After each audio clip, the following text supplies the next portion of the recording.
بسم اللہ الرحمن الرحیم۔ جو زمین کے پلاٹس ہوتے ہیں، جو زمین کے جو پلاٹس ہیں، پلاٹس پر زکوٰۃ کیسے نکالے؟ کہ کسی نے یا تو بنا ہوا فلیٹ لے لیا ہے، شہروں میں فلیٹس ہوتے ہیں، اپارٹمنٹس ہوتے ہیں، کسی نے اپارٹمنٹ خریدا ہوا ہے، یا کسی نے زمین کا پلاٹ خریدا ہوا ہے۔ اپارٹمنٹ تو خیر یا وہ خود رہتے ہوں، اگر خود رہ رہے ہوں تو اس پر وہ تو ضرورت کی چیز ہے، اس پر زکوٰۃ نہیں۔ یا جس اپارٹمنٹ میں آپ رہ رہے ہیں اس کو آپ نے کرائے پر دیا ہو، اپنا اپارٹمنٹ، تو اس کا جو کرایہ آئے گا وہ خرچ کے بعد اگر اپارٹمنٹ کا کرایہ بچ رہا ہے تو اس پر زکوٰۃ ہے۔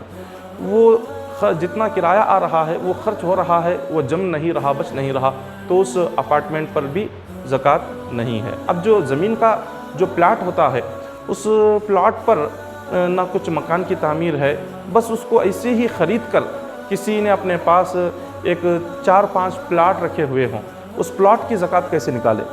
دیکھیے اس میں مسئلہ یہ ہے، اگر کسی نے جو زمین کا پلاٹ خریدا ہے وہ تجارت کی نیت سے خریدا ہے یا صرف اپنے پاس رکھنے کے لیے اس کو خریدا ہے۔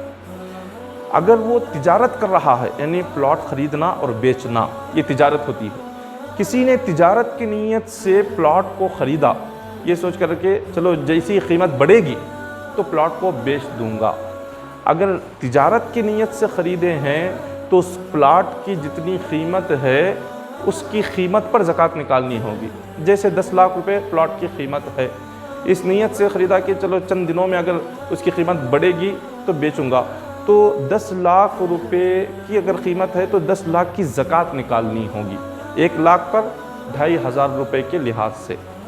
اگر کسی نے تجارت کی نیت سے پلاٹ نہیں خریدا، بس ایسے ہی لے کر اپنے پاس رکھ لیے ہیں، اس لیے کہ چلو جب بھی موقع ملے گا ہم اس پر مکان تعمیر کر دیں گے، لیکن تجارت کی نیت نہیں ہے، آگے کچھ بنانے کی نیت ہے، یا ایسے ہی کبھی ضرورت کے وقت میں اگر مال کی کمی آ جائے، تنگ دستی آ جائے، ضرورت پڑ جائے تو اس وقت میں اپنی ضرورت پورا کرنے کے لیے بیچیں گے۔ اگر اس نیت سے لے کر رکھے ہوئے ہیں تو اسی صورت میں اس پر زکوٰۃ نہیں ہے، اس پر زکوٰۃ واجب نہیں ہوتی۔